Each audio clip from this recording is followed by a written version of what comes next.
and then we're going to talking about something that could be something that is supposed to be scary most of the time. This is Fall of the House of Usher on Netflix.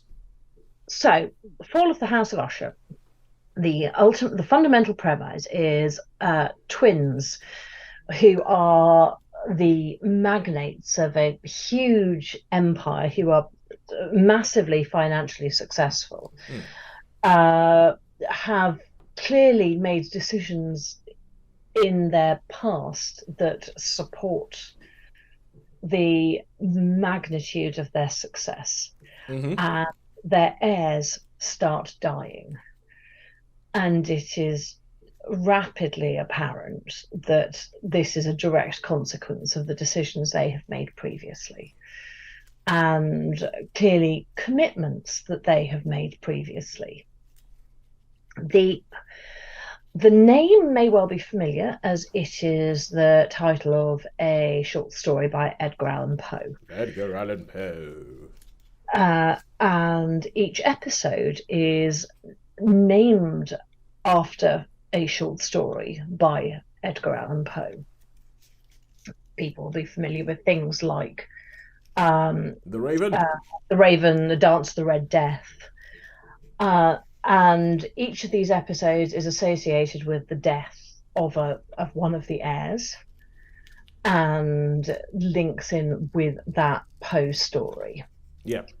It's if one has watched a moderate amount of modern interesting horror series, you might rapidly find yourself recognizing cast members.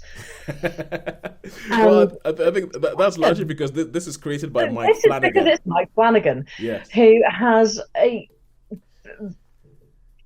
a set of recurring actors whom he works with. So even though I hadn't properly engaged my brain in advance of the fact that it was Mike Flanagan, within about 10 minutes of the start of the first episode, I was like, okay, so it's X and Y and Z. Oh, it's Mike Flanagan. Let me start immediately getting out IMDb and checking which film and series they've appeared in. Yeah. And I hadn't realised, and I don't know how I hadn't realised, that Doctor Sleep Was is it a Mike Mike Flanagan? Flanagan. Yeah. That Mike Flanagan directed that. And it has therefore a very Mike Flanagan feel to it, who did Doctor Sleep, he did The Haunting of The Hill Haunting of House, Hill House. The The Haunting Haunting of of Blind Bly Manor. Manor, um, Midnight Mass. Midnight The Mass. Midnight Club. Yeah, Uh, I've not seen one of the few ones of his I haven't seen. yeah, but I think it's pretty much. I'm not a big horror fan, but pretty much everything that he does, I just hear great things about it. And Especially whenever he touches anything Stephen King. I mean, the one of his that I love is Gerald's Game on Netflix. He did Gerald's Game. I haven't seen. I know I've read the book, Yeah, but I've not seen that. which Um, stars two of the people in the Fall of the House of Usher. So backing up your point, yes. it is literally Mike Flanagan things. You're just who knows. The only reason, the reason I rapidly figured out that he had done Doctor Sleep is because the young woman who plays, and this is what plays Abra in Doctor Sleep, Yep, plays a character whose name I have totally. briefly forgotten in Yeah. The Fall of the House of Usher, who is very good and I've never come across before, and I don't think has done that much Mm. generally, but is superb in both. So it He is is. a Okay, very okay. reputable cast. One more thing on the Flanagan traveling players. He is also one of the few people giving young Elliot from E.T. any work. Oh, Henry Thomas, who played Elliot in E.T., is yeah. in the fall is in Haunting of Hill House and in the Fall of the House of Usher. And I have to say, I have loved. I don't think I've seen any of his stuff that I don't like. Yeah. And I know I know that neither of you are horror fans. His stuff is his stuff are adaptations, and they're generally a little bit more complicated. I've read not all of the Edgar Allan Poe pieces Mm. that are referenced, but I've read some of them, and I am familiar with with the context, and and hand waving, because hand waving is hard. With the But I milieu. but I have read some of the source material. I've read The Haunting of Hill House um a long time ago, and I have read the Turn of the Screw again a long time ago, which is the base of The Haunting of Bly Manor. Bly Manor, Bly House, Bly Manor. Blind Manor, yeah. Anna.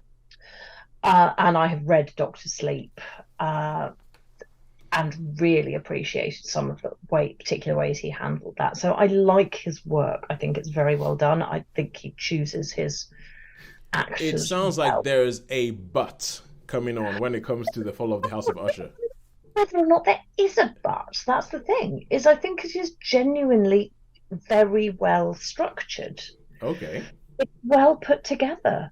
I actually don't think there is a but. I think this plays on really well with my appreciation of all of the other stuff he's done. And I got to the end and went, well, I'm going to have to rewatch the Haunting of Bly Manor, which I realised I hadn't actually finished. I thought I had, but went back and started it over, and again appreciated the fact that I know all of the cast because they're in this thing. Yeah, but the thing is, from what I understand, Haunting of Bly Manor. When you said that you didn't finish it, that seems to be a story that I hear a lot. I think there's a lot of people who didn't finish The Haunting of Bly Manor because they said that it's probably the weakest thing he's done, especially on his Netflix output. Go back, if one goes back and watches it and repicks it up, it's worth finishing. Okay. Has a lag, and I think that's why I must have stopped watching it, because I think there was a bit where I went, "Mm." You went, but oh, we're doing that again, are we? Okay. but having seen it through to the end, here we go. It turns into a review of two things. Um, Well, we seeing just it we just through reviewed the UK Ghost and the US Ghost in one to, fell swoop. So. yeah, and we're now reviewing The Fall of the House of Usher and The Haunting of Bly Manor at the same time. Seeing The Haunting of Bly Manor through to the end is really worth doing. Okay. It has a something to it that is worth watching, and it's all of the same cast, and I like all of the actors. I think they're all very enjoyable people to watch, and I think they capture the characters very effectively. I really enjoyed watching it. I mean, I know we go back to the usual, I will watch anything again, literally, and multiple times, but I actually look forward to giving it a few, 6 months or so, And then, and and then then going back.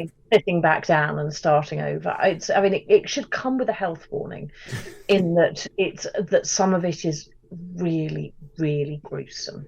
Yeah. Okay. It's So not, that we're not talking, we're talking, Doctor Sleep looks like a walk in the park here. Some of it's quite hard watching, well, yeah. I but guess you're on a streamer. it You can does, do more stuff. No one's but it, telling you not to do it.